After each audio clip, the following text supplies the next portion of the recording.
Hello everybody, my name is RPG and welcome back to Let's Play Shining Force 3. We're going to be picking up straight from where we left off in the Fluff episode and going through an absolutely giant amount of plot in today's episode.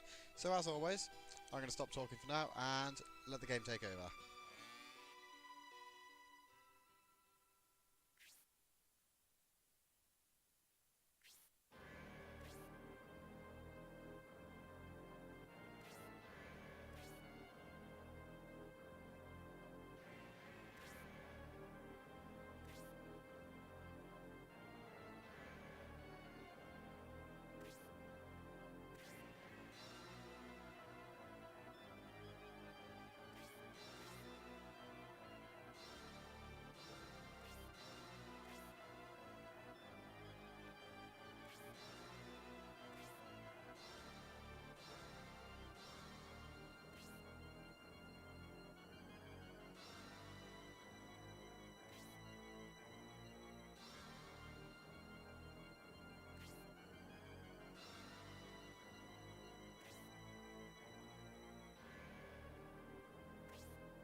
And so, in an absolutely astonishing twist, the evil monks that we've been fighting non-stop since the beginning of the game that abducted the Emperor, turns out they're actually really evil.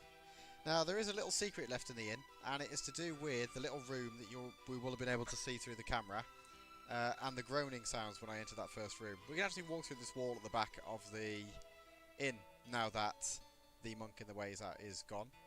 Once we're actually this close, we can see the source of the groaning noise, and we kind of got to navigate some invisible corridors here, and we can talk to this chap and untie him. So this is, pardon me, not particularly useful for Scenario 1. This is a character for Scenario 2. And even then, he's kind of semi-hidden, in that if you don't know where he is, it is very easy to miss him, even after you've freed him. So, just actually doing this part doesn't guarantee that you will be able to get him. Obviously, when we get to Scenario 2, I'll be making sure that I pick him up. Off the top of my head, I don't remember if he's a particularly good character or not, but he's very early in the game, so he's worth grabbing either way, just for the extra body. He's just gonna run away now, and we're gonna be destroyed by him apparently. But we're never gonna see him again. Not in Scenario 1. The only other item is in this middle barrel is a free potion, which I'm gonna nick and keep, and probably use way sooner than I should have to, really. But I'd like to keep that towards the end of the scenario. So in order for us to get out of here, we need to go somewhere up nice and high. We've still got kind of an unresolved plot thread to do with a Republican soldier that helped out a little boy. So hopefully we're going to be killing two birds with one stone there. I think this is probably the tallest point in the town, which is the Chief's building, where we spoke to Toby a little while ago. Oh, thanks camera angle.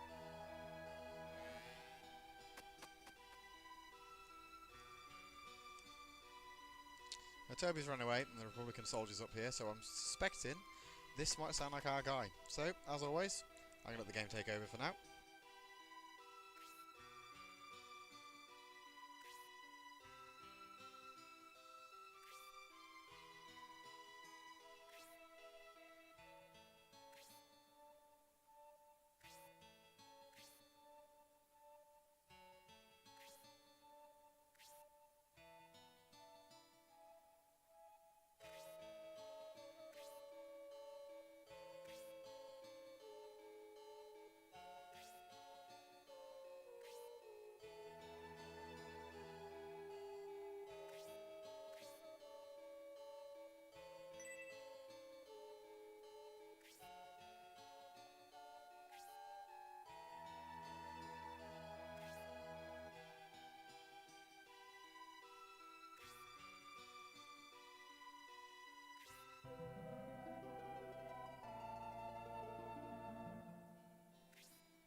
So we've got a new party member and a new destination. Let's have a quick check of Obright's stats. He is joining the party on level 3, which is brilliant. He's caught up with everybody else. He's got an axe, which is the axe we could have bought in the shop, so it's a good job we didn't buy a spare. He's got a decent amount of health, decent attack, really high defense, but his agility and luck are really slow. He's got a decent movement speed of 6, and because he doesn't have centaur movement like Danteres, he's actually much more mobile than you would otherwise seem. As we have a quick wander over to Duncan's house, I'm going to touch briefly on why I don't really like Benetram as a character.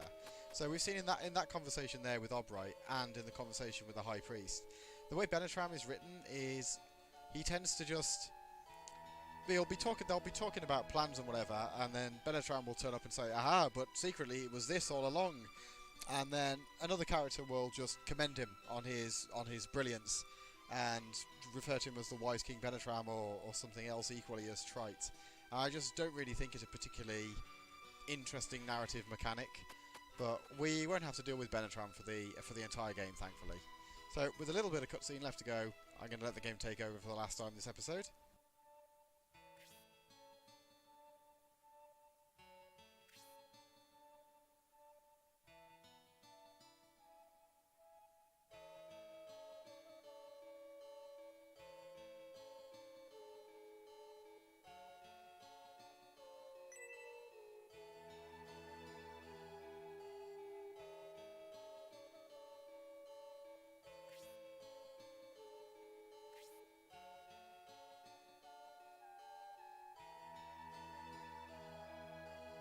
well that was quite simple, wasn't it really? Now all we got to do is jump into a well. Another thing that is, it doesn't necessarily bother me a huge amount, but I don't really like the way that they use Elbazum in the place of God. So he said Elbazum speed there instead of God speed, and I just don't feel like it flows particularly well as a statement. So we've hopped down now into Dwarf Valley, and this is where Toby got attacked. I believe is the tone. Yep, that Toby was attacked. So obviously this place is going to be filled with danger and terrors. It is a savage land, so we'll make of that what we will. But this is where I'm going to leave it for now. This is the beginning of battle number 4. Thank you very much for watching, and I hope to see you in the next episode.